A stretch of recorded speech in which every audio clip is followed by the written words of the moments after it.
Dengan apa? Dengan kuasa. Kalau kita tak mampu, fabilisani, dengan suara-suara. Maka kita yang ada suara, kita bersuara pada malam ini. Mudah-mudahan dengan suara yang naif ini memberi rasa keinsafan kepada siapa saja, parti apa saja atas nama hamba Allah untuk menegakkan keadilan. Dan kita benci tengok fitnah yang begini hebat. Negara komunis yang tak percayakan Tuhan, tidak tergamuk buat begitu dalam kempen pilihan raya. Idi Amin yang sangat jahat dalam memerintah, tidak buat pilih lucuh di dalam PRU dia. Nampak tak? Presiden apa benda ni? Yugoslavia yang dulu, Serbia yang menyerang umat Islam, iaitulah dalam perang Kosovo, perang Serbia dulu. Walaupun perang Bosnia, dia ini ortodok daripada Kristian, kemudian terpengaruh dengan Rusia komunis.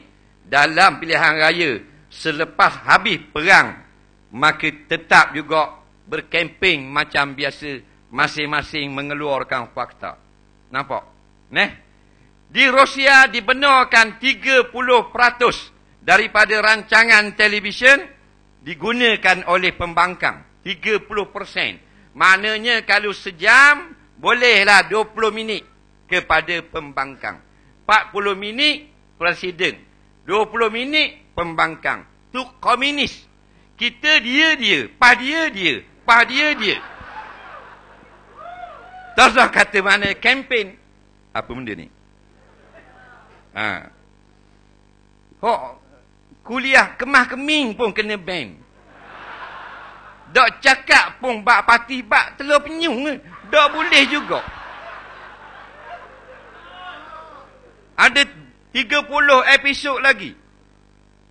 Kena simpang, tak boleh. Pasal apa? Kalau disiarkan, boleh merosakkan akidah orang muda-muda. La ilaha illallah. Hak nikah yang dikatakan, boleh memberi kebaikan kepada rakyat, tak. Maka kita tolong dia. Tolong dia supaya dia turun daripada berkuasa. Maka kurang dosa dia. Mudah-mudahan dekat dengan keinsafan. Sebab manusia ini, bila kehilangan kuasa, mudah bertaubat kepada Allah.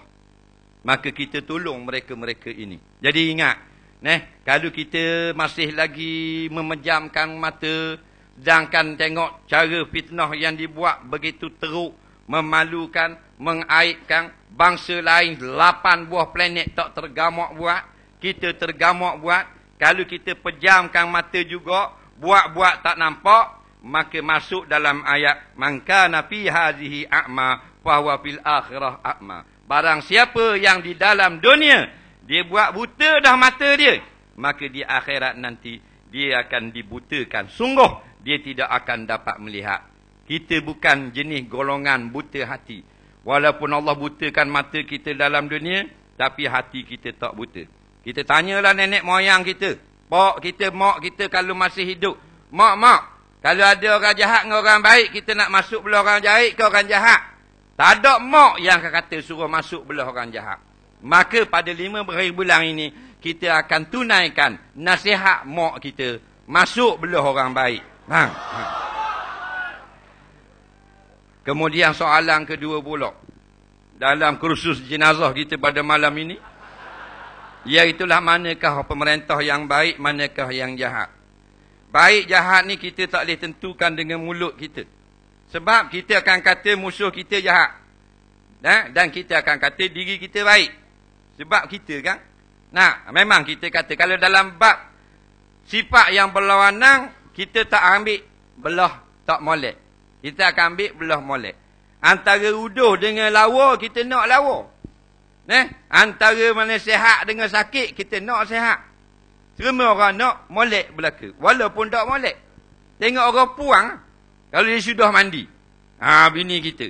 Dia sudah mandi, dia pakai kembang gantung kait tualai. Dia pergi kat cermin. Dia tengok gelek sini, dia belek kat ni kat cermin.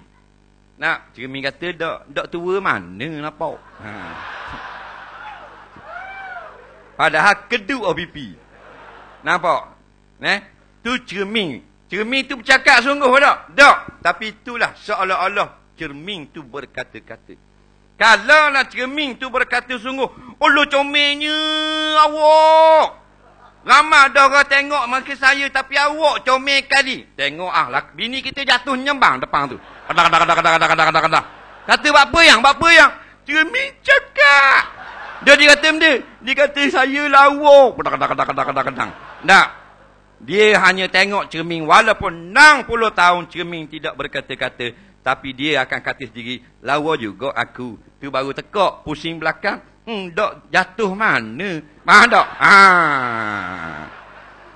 Jadi gitulah sifat manusia. Kita tak boleh nak kata orang ni baik, orang ni jahat. Melainkan sifat-sifat itu mesti. Terma-terma itu telah ditetapkan oleh Allah dan Nabi SAW. Nah, contoh yang mudah. Nah, kalau maknanya dalam sifat adil, lawangnya zalim. Kalau sebut zalim, bukan orang Islam je tak suka zalim. Orang Buddha tak suka zalim. Orang Hindu tak suka zalim. Dia buat cerita mana? Kalau kita tengok cerita Tamil. Gangster tu memang jahat lah. Tipu orang kampung dan sebagainya. Lalas sekali menang tak? Kalau mari lera bang, wong. Cerita Hindustan dengan Tamil, kalau mari kereta pulih, mana nak habis tu? Dia akan buat yang jahat ini tewas, ditangkap. Dan hero adalah penyelamat, menjadi kebanggaan orang kampung. Walaupun pakai kain putih je. Nampak tak? Tak pakai baju. Tapi nak khabar bangsa India beragama Hindu, tak suka orang yang buat jahat dan zalim. Cerita Cina, dia buat dulu mula-mula gangster. Berdiri orang kelepung. Lalah sekali, orang kampung berpakat. Tangkap dia, hukum dia. Nak khabar orang Cina, agama Buddha, tak suka zalim di dalam masyarakat. Dia buat. Sebab tu tak ada orang buat. Maknanya, mana-mana negara, tokoh paling jahat dapat hadiah. Tak ada. Faham? Tak ada. Tokoh paling jahat Selangor 2013 jatuh kepada jeng-jeng 3 orang duduk belakang. Kepala watak, perut bucik, guru seorang. Jangan kata ni contoh. Orang tak buat gitu pasal orang tak suka orang jahat. Orang buatnya tokoh Ibu Misali, pekerja terbaik. Nah, ada tak orang buat pejabatan? Pekerja yang paling banyak ponting mendapat RM20,000. Ada. Maka begitulah.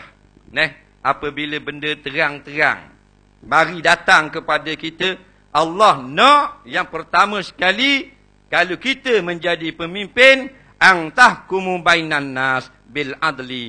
Hendaklah kamu menyampaikan, melaksanakan keadilan sesama manusia. Maka bila sebut keadilan, semua bangsa suka. Afrika suka. Papua New Guinea suka. Eskimo suka. Bukan atas nama agama, atas fitrah manusia. Orang yang adil, orang suka. Orang zalim, orang tak suka. Maka yang kedua pula, jikalau maknanya suka menipu orang, ini satu sifat yang terang-terang memang menyalahi daripada sifat ataupun kelakuan akhlak yang terpuji. Bangsa mana pun dia tak suka menipu. Sebutlah, tak ada. Pasal apa dia panggil bangsa ni? Bangsa ni namanya dapat daripada makna penipu. Tak ada. Semua bangsa tak suka orang menipu.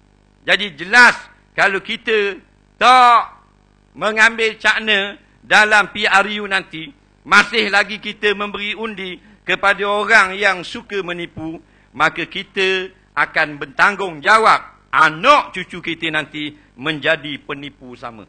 Sebab tu kita apa jadi pun tidak akan menyebelahi sesiapa saja dalam bab ini. Tak boleh kompromi. Anak parti ni tubuh daftar untuk masuk pilihan raya saja. Yang sebenarnya kita bersatu seluruh dunia. Bencikan kezoliman, bencikan penipuan, bencikan penindasan. Kita tak payah sebutlah nama orang yang menipu, nama orang yang menindas, nama orang yang zalim. Tapi kita faham dah, golongan-golongan ini bersatu atas satu logo, yang logo itu ada di dalam kertas undi nanti. Betul tak? Jadi senang saja. Kita nak lawang luar,